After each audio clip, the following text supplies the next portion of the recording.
Baik, sebentar tadi kami membincangkan tentang persiapan menjelang Aidilfitri ketika kesesakan trafik mula dilaporkan di serata negara pada hujung minggu ini ketika ini. Dan pastinya ramai yang membuat persiapan terakhir, nak beli baju, perabot, buat tempahan, makanan dan sebagainya. Tapi ada juga pada masa yang sama menceritakan tentang harga barang dan makanan yang meningkat. Antara lain, ini berkait dengan fenomena inflasi pada peringkat antarabangsa yang bertambah buruk susulan konflik di Ukraine sekaligus meningkatkan harga beberapa komoditi dan barangan seperti harga tenaga dan juga gandum. Dan ketidakstabilan ini mungkin akan berterusan, terutamanya selepas Indonesia baru-baru ini mengumumkan bakal menyekat ekspor minyak sawit mulai Khamis depan. Jadi, antara fokus untuk minggu akan datang pastinya tertumpu kepada langkah sekatan ini dan apa impaknya kepada pasaran global dan juga Malaysia. Dan sudah bersedia bersama saya untuk mengulas lanjut Profesor Madya Dr. Irwan Shah Zainal Abidin, pakar ekonomi UUM. Terima kasih kepada Prof sudi bersama saya dalam fokus minggu depan. Indonesia merupakan negara pengekspor minyak sawit terbesar di dunia. Namun kalau kita lihat pada minggu yang lepas, rakyatnya sendiri tak dapat nak beli minyak masak. Jadi bagaimana sebenarnya situasi di negara itu sehingga terpaksa mengambil langkah untuk sekat ekspor minyak sawit? Ya, kalau kita lihat ekonomi domestik, kalau kita lihat di Indonesia, pada bulan Mac, mereka telah merekodkan kadar inflasi pada kadar 2.64%. Ini sebenarnya merupakan satu kadar yang tertinggi sejak bulan April 2020. Dan kita tahu bahawa keadaan peningkatan dalam inflasi ini sebenarnya juga satu trend dunia seperti yang Saudari Naila dah sebutkan tadi keadaan-keadaan global yang berlaku, ketidakpastian, perang di Ukraine dan sebagainya tu, ini menambahkan lagi lah satu faktor yang memberikan satu kesan yang bagi saya agak negatif kepada dunia. Jadi kalau kita lihat dalam konteks pelaksanaan sekatan kelapa sawit ekspor minyak sawit ini, bagi saya apa yang perlu dilihat pada ketika ini adalah sejauh mana berapa lama sekatan ini akan diteruskan, kerana kita juga faham bahawa kerajaan Indonesia juga mengakui bahawa keputusan ini memang adalah keputusan yang sukar dan ia juga memang akan memberi kesan kepada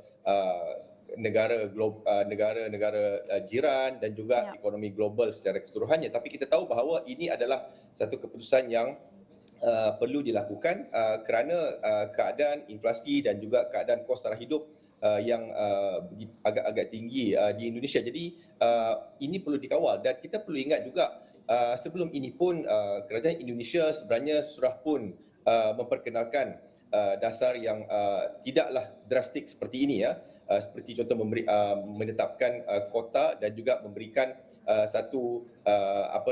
memberikan nasihat, seperti nasihatlah kepada pengeluar ekspor kelapa sawit supaya lebih memfokus kepada pengeluaran domestik dan juga pasaran domestik. Tetapi ini tidak dapat mengawal peningkatan dalam harga seperti minyak masak di Indonesia. Jadi sebab itulah kerajaan Indonesia terpaksa melakukan keputusan yang bagi saya pun memang agak drastiklah dalam konteks mengawal harga minyak sawit di negara mereka. Ya, jadi kalau kita lihat selepas minyak sawit Indonesia yang merupakan pengeluar minyak sawit terbesar, selepas itu minyak sawit Malaysia merupakan pengekspor minyak sayuran kedua terbesar dan kemudian minyak sunflower oil dari Ukraine itu pula dilihat sebagai sayuran atau minyak sayuran ketiga terbesar di dunia.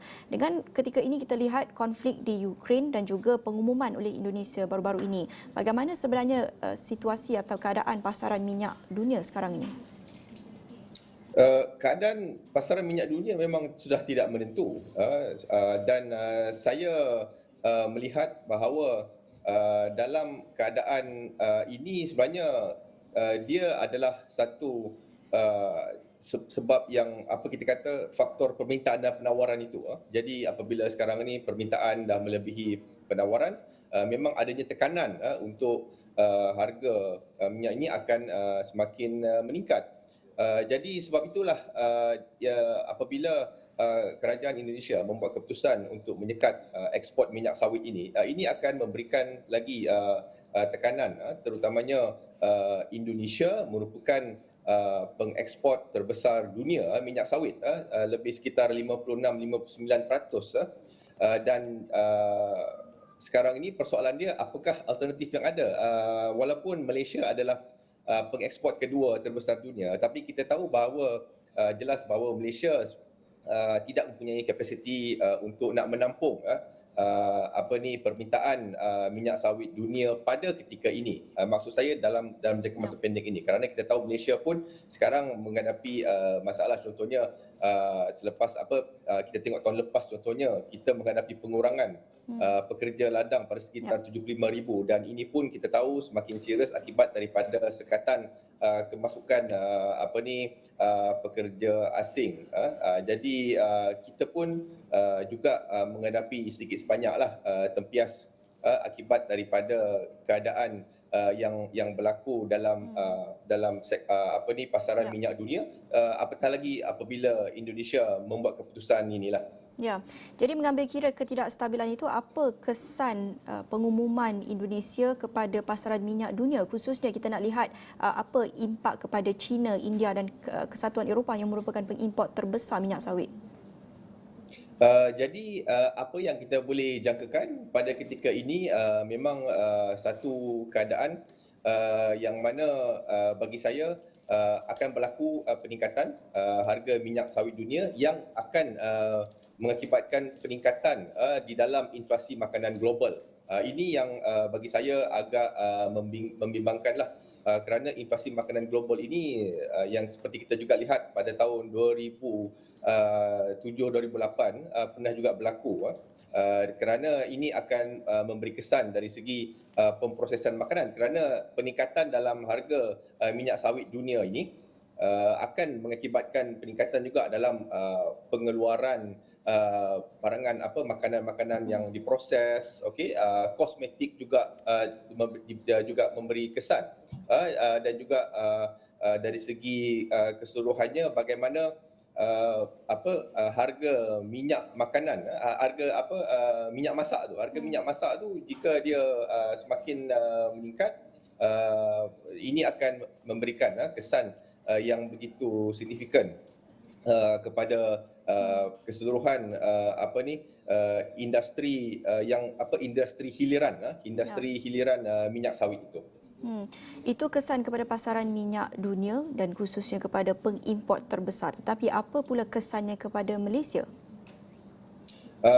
Pada ketika ini kita tengok kesan jangka pendek. Kesan jangka pendek sememangnya dia tidak memberi kesan dari segi penggunaan domestik. Jadi bagi saya yang itu kita tidak perlu risau. Namun begitu kita tahu di Malaysia juga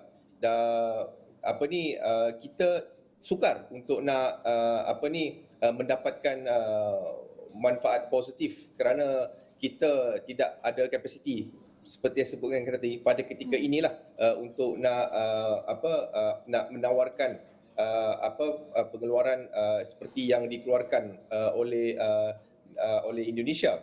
Jadi saya fikir dalam jangka masa pendek dia mungkin tidak memberikan kesan yang agak signifikan kepada terutamanya dalam dari segi perubahan harga minyak, contohnya minyak masak lah di Malaysia, sebab kita punya pengeluaran mencukupi dan juga kerajaan pun telah mensubsidi produk tersebut. Namun begitu dalam jangka masa panjang, jika ini persoalan yang saya fikir perlu diteliti oleh pembuat dasar juga, kerana kita tidak tahu sampai bila kerajaan Indonesia akan meneruskan sekatan ekspor ini, kerana ada dua pandangan di sini. Pertama, melihat dari segi berapa lama keadaan harga minyak masak di Indonesia itu terkawal.